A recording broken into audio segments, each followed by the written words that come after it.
Olá pessoal, tudo bem com vocês? Espero que sim.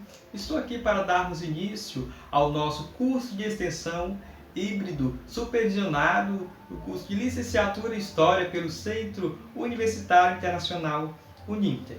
Então, seguiremos a mesma temática, no qual é pensamentos e reflexões, o movimento abolicionista brasileiro.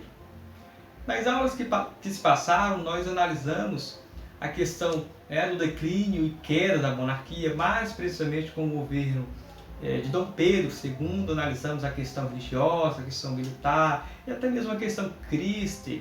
E, por consequência, em outros momentos, nós analisamos a questão dos intelectuais que participaram do movimento emancipatório dos escravos, ou seja, lutaram em favor dos movimentos abolicionistas que surgiram em fins do século XIX. Na aula de hoje, nós iremos analisar mais precisamente a questão da característica do movimento abolicionista em si. Nessa conversa inicial, eu gostaria de ponderar uma frase, um texto muito conhecido de André Rebouças, na ocasião na escola central, na presença de Dom Pedro II, após André Rebouças alforriar uma senhora chamada Guilhermina. Abre aspas. Sou abolicionista de coração e aproveito essa solene ocasião para declará-lo. Não me acusa a consciência de ter deixado uma só ocasião de fazer propaganda para a abolição dos escravos. E espero em Deus não morrer sem ter dado ao meu país a mais exuberante prova da minha dedicação à santa causa da emancipação. Com isso, nós podemos perceber o tamanho era o engajamento de André Rebouças na causa abolicionista, a favor da emancipação dos escravos em fins do século XIX. Dando continuidade, depois dessa conversa inicial, nós adentraremos mais precisamente nos pontos específicos que caracterizam o movimento abolicionista brasileiro. Desde a independência, o Brasil recebia demandas do Império Britânico, maior potência mundial, para andar esse passo. Tratados de proibição do comércio negreiro em 1826 e 1831 foram preço inglês para reconhecer a nova nação. A reiteração mostra a pouca vontade nacional de aplicá-los. No sistema político, só sobraram as poucas iniciativas para abrir caminho de emancipação progressiva, como a de José Bonifácio de Andrada, junto à Assembleia Constituinte de 1823. O mesmo se deu à regência.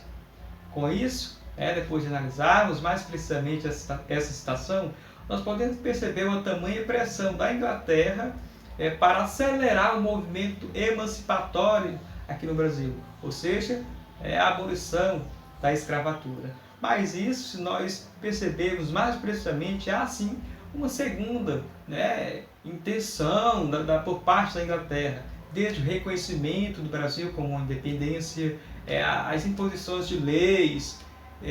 Isso nós podemos analisar da seguinte forma. A Inglaterra, nesse contexto, já passando por uma revolução industrial, já havia toda uma maquinaria, o processo industrial já estava desencadeado e se desencadeando em contexto de Inglaterra, e pelo fato disso, a Inglaterra almejava investir, importar e exportar produtos, máquinas para o Brasil. Com uma mão de obra escrava, não há exportação e importação, com um intenso consumo de bens manufaturados no Brasil. Para isso era necessário mudar essa mão de obra para uma mão de obra assalariada. Com isso, nós podemos perceber as intenções da Inglaterra se envolvendo no processo emancipatório do Brasil. Dando continuidade, os abolicionistas da corte utilizavam uma estratégia que surtia um efeito devastador sobre os senhores. Era o que eles denominavam a limpeza das ruas, que consistia em pressionar proprietários de escravos de algumas ruas do centro, escolhidas previamente para libertarem seus cativos, sob ameaça de publicação de seus nomes nos jornais. Cada propagandista ficava responsável por uma rua, devendo persuadir os senhores a eliminar a mancha que sujava a cidade. A limpeza da Rua do Ouvidor e do Largo de São Francisco, onde se situava a Escola Politécnica, em abril de 1884. Foi saudada de forma entusiástica pelos jornais abolicionistas da cidade, com festas, banda e música.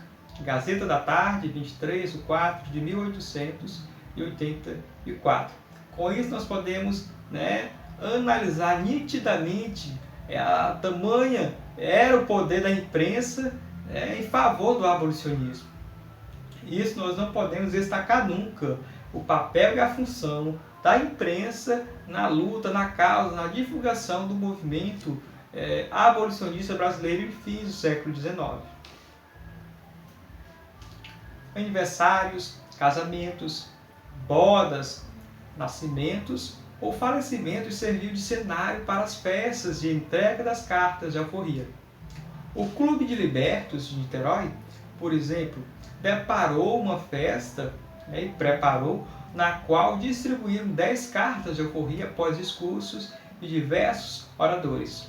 Gazeta da Tarde, 6/7 de 1881.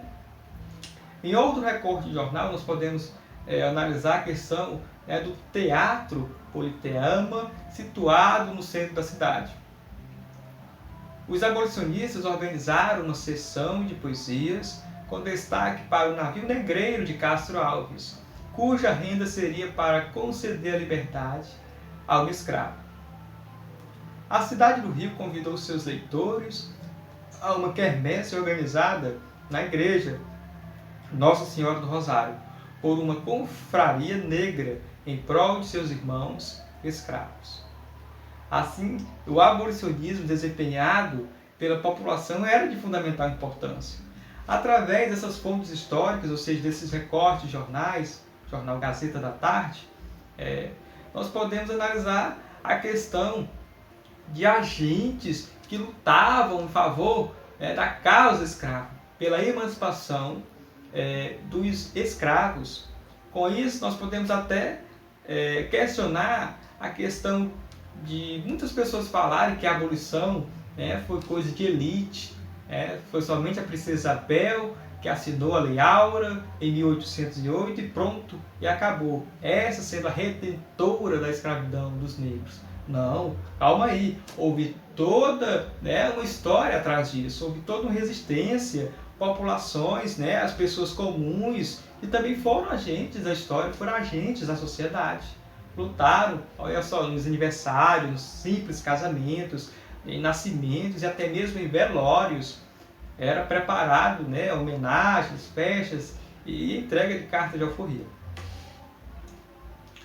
A divulgação da campanha abolicionista era feita pelos jornais distribuídos por vendedores ambulantes, rapazes italianos, negros e mulatos, que nos deixam quase surdos com a sua gritaria. Esse é um relato de 1880.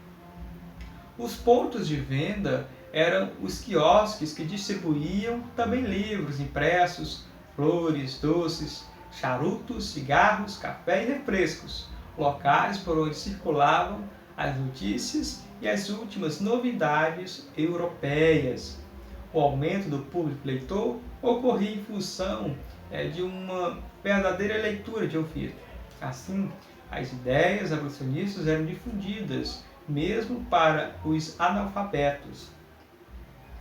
Com isso, ao mesmo tempo mencionando a questão do papel da imprensa divulgando o movimento abolicionista, a causa dos escravos, e outro aspecto que nós podemos perceber é que uma grande maioria da sociedade em fins do século XVIII, elas não sabiam ler. Com isso, os oradores, os leitores liam as cartas de alforria, os poemas em menção à emancipação dos escravos, de uma forma oral e alta, né, em uma boa tonação de voz, para as pessoas que não sabiam ler, que pudessem ouvir, né, e comentar entre as pessoas. Isso era um grande meio de divulgar, né, a propaganda abolicionista. E passaremos agora, a partir desse momento, a analisar as leis, né, abolicionistas pela qual promovia a emancipação dos escravos de uma maneira precisamente gradual. Gostaria de iniciar pela Lei Eusébio de Queiroz, de 1850, pelo qual esta considera o tráfico de escravos ser existencial, né, nesse contexto. Com isso, essa lei vai inserir e afirmar que vai haver sim, a partir da assinatura da lei, uma proibição do tráfico negreiro, né, da entrada de negros aqui no Brasil. Com isso, vai aumentar o tráfico de escravos dentro do Brasil, ou seja, um tráfico interno, e consequentemente o valor do escravo irá aumentar devido a não estar mais entrando escravos no território nacional, e ao mesmo tempo as pessoas que possuíam, né, escravos aumentavam, né, o seu poder aquisitivo, econômico e até mesmo o seu status. Prosseguindo, a Lei do Ventre Livre de 1871. Através dessa lei, os senhores receberiam uma indenização após libertar as crianças com 8 anos de idade. Todas essas leis sofreram uma grande carga de críticas por parte até mesmo dos abolicionistas. A exemplo da Lei do Ventre Livre, afirmava que, mesmo que as crianças nascessem livres a partir da data daquela lei, mas essa criança continuava com a mãe naquela fazenda e, consequentemente, iria trabalhar da mesma forma. Assim, podemos analisar a lei dos sexagenários, pelo qual os ex-escravos deveriam trabalhar por anos para pagar sua indenização e não poderia sair, né, da cidade pelo qual foi liberto. Através dessa lei, os escravos que atingissem a idade, mais precisamente de 60 anos, seriam libertos. Mas para isso deveriam, né, trabalhar ainda mais 3 anos para seu dono e não poderia sair de sua cidade pelo qual, né, ele foi liberto. Essa lei também sofreu várias críticas pela sociedade. E por fim, a Lei Áurea, assinada pela Princesa Isabel em 13 de maio de 1808, pelo qual, né, extinguiu definitivamente a escravidão no Brasil. Quando o tráfico estancou, o escravo virou bem precioso e sua posse se concentrou nos extratos de renda e em áreas de agricultura e de exportação. Isso gerou grande contingente de famílias com pouco ou nenhuma escravaria, sem interesse direto em manter a instituição. Aumentou, em contraparte, o status dos possuidores. Quanto mais caro o bem, mais prestígio se afere por possuir. O que eu acabei de mencionar em relação à questão da Lei Eusébio de Queiroz, que extinguiu o tráfico de escravos. Com o fim do tráfico, né, os donos de escravos, mesmo aqueles que possuíam poucos escravos, o seu, né, status aumentou, ficou mais notório, porque o preço do escravo, devido à não exportação e importação, ele, né, aumentou, mas consequentemente a importação interna ela continuou em vigor por muito tempo. O destino dos ex-escravos variou de acordo com a região do país. No Nordeste, transformaram-se em regra dependentes dos grandes proprietários. O Maranhão representou uma exceção, pois aí os libertos abandonaram as fazendas e se instalaram nas terras desocupadas como poceiros, segundo a citação de Boris Fausto, 2018. Há uma tamanha importância nessa citação em relação ao fim da escravidão e o modo de agir dos ex-escravos aqui no território maranhense. Esses não ficou impregnados em nas suas antigas fazendas e com seus antigos donos.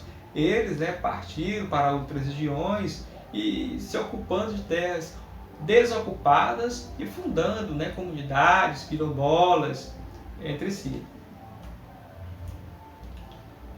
De acordo com o que escreveu, o ex-presidente e sociólogo Fernando Henrique Cardoso, no caso da escravidão, o movimento global do sistema não decorreu da dinâmica interna do sistema capitalista escravista brasileiro apenas. Foi o fim do tráfico de escravos que pôs um limite à condição básica da reprodução do sistema. O abastecimento contínuo e economicamente viável à mão de obra. Aquele, por sua vez, decorreu da vitória política e econômica dos setores capitalistas industriais manchesterianos contra o capitalismo mercantil escravista inglês e mundial. Existiu, portanto, uma sobredeterminação ao escravismo brasileiro no sistema capitalista mundial. Com isso, é notório nessa citação, no caso, a citação de Fernando Henrique Cardoso, ex-presidente da República e sociólogo, uma visão considerada no meio acadêmico como estruturalista de analisar a escravidão, ou seja, uma tendência estruturalista da história, pelo qual, conforme suas palavras, o fim da escravidão decorreu mais precisamente devido aos fatores externos, devido à lógica do sistema capitalista mundial. Isso é uma análise desencadeada por Fernando Henrique Cardoso. Em contrapartida dessa visão estruturalista da sociedade, nós analisamos a questão de outras visões, como a revisionista. A partir da década de 1990, iniciou-se um movimento de revisão historiográfica. Com a publicação da obra O Plano e o Pânico, os movimentos sociais na década da abolição, a historiadora Maria Helena Machado publicou essa obra, no caso, em 1884. Essa obra é muito elucidativa para entender essa revisão historiográfica. Ou seja, a escravidão, teoricamente, estava com os dias contados. Não entraria mais escravos no país. E os que nasciam eram libertos. Ao menos, esse era o plano. O fim da escravidão seria lento e gradual. Tratava-se do projeto emancipacionista. O pânico foi o sentimento identificado na década de 1880, diante da proximidade da abolição. Aconteceram milhares de fugas de escravos, levantes e agitações urbanas. Libertos, vendedores, ambulantes, articularam-se com escravos nas senzalas, organizando fugas em massa que atemorizavam as elites. Traçando o contraste desses dois relatos, nessas duas visões antagônicas, podemos dizer assim, de analisar a questão da abolição da escravidão, uma voltada para o modo estruturalista e outra mais para uma tendência revisionista da história, pelo qual, essa que acabamos de citar, vai mencionar mais uma questão participativa da sociedade, dos ex-escravos, não tem uma visão mais voltada para o mundo capitalista externo, como é no caso da visão estruturalista de Fernando Henrique Cardoso. A visão revisionista da historiadora que acabamos de mencionar em sua obra, o Plano e o Pânico, os movimentos sociais na década da abolição. Maria Helena ela vai mencionar mais a questão da resistência, da luta, dos engajamentos nos movimentos emancipatórios da história do Brasil, que culminou com o fim da abolição em fins do século XIX.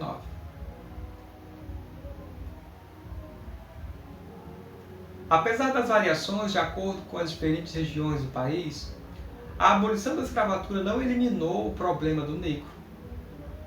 A opção pelo trabalhador imigrante, as áreas mais dinâmicas da economia e as escassas oportunidades abertas ao ex-escravo, em outras áreas, resulta em uma profunda desigualdade social da população negra.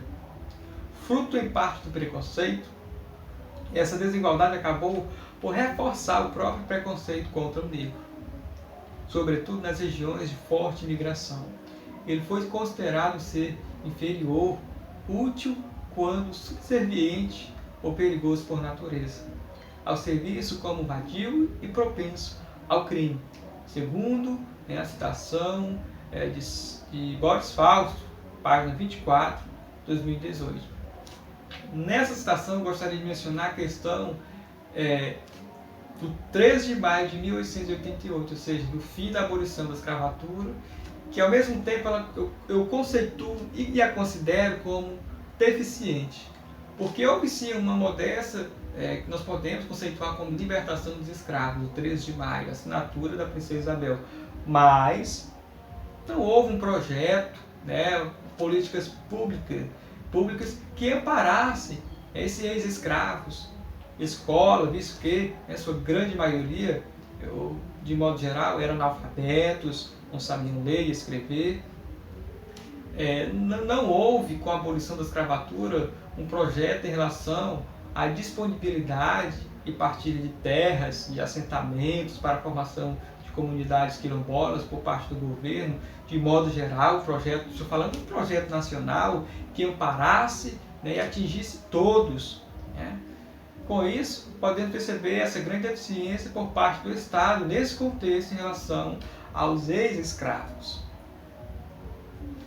Segundo Machado, nas páginas dos jornais de José do Patrocínio, Gazeta de Notícias, da Tarde, e da cidade do Rio, circulavam sistematicamente críticas à herança do passado, responsável pelo atraso do Brasil.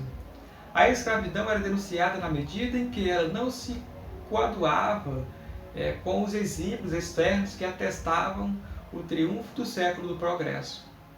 Os editoriais convocavam os homens sensatos para que retirassem o Brasil da inércia provocada pelo cativeiro, o que impedia de galgar os mesmos degraus das nações civilizadas.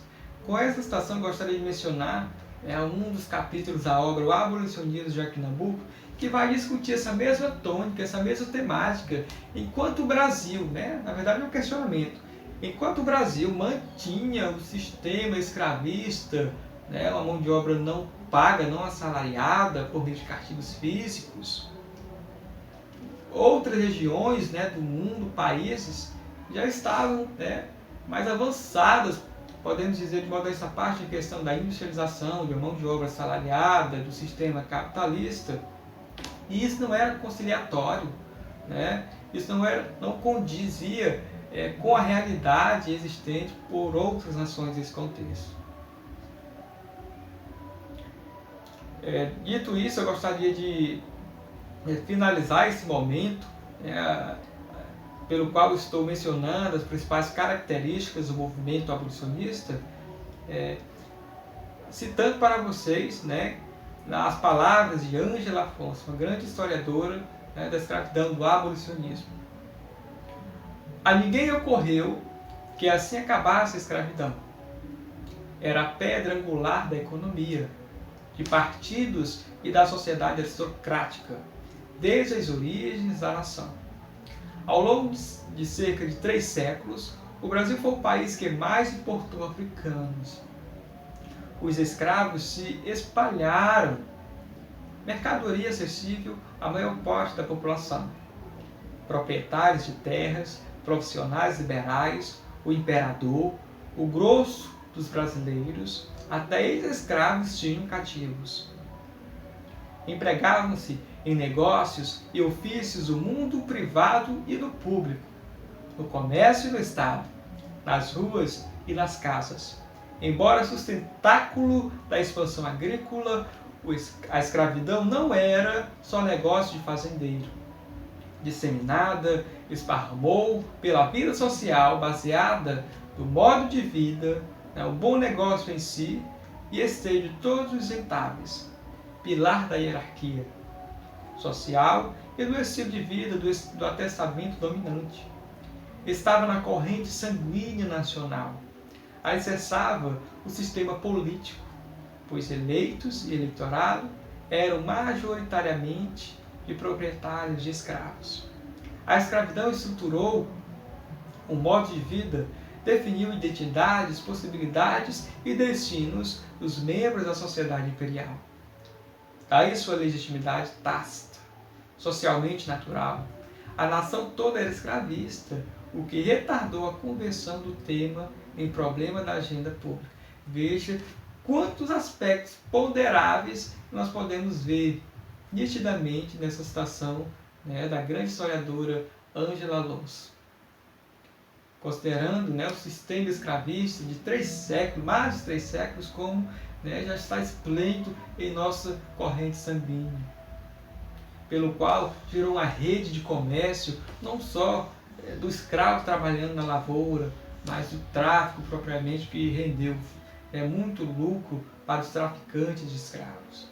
Enfim, a escravidão, o assunto da escravidão, o abolicionismo propriamente dito, ele deve ser debatido e analisado por nós sempre.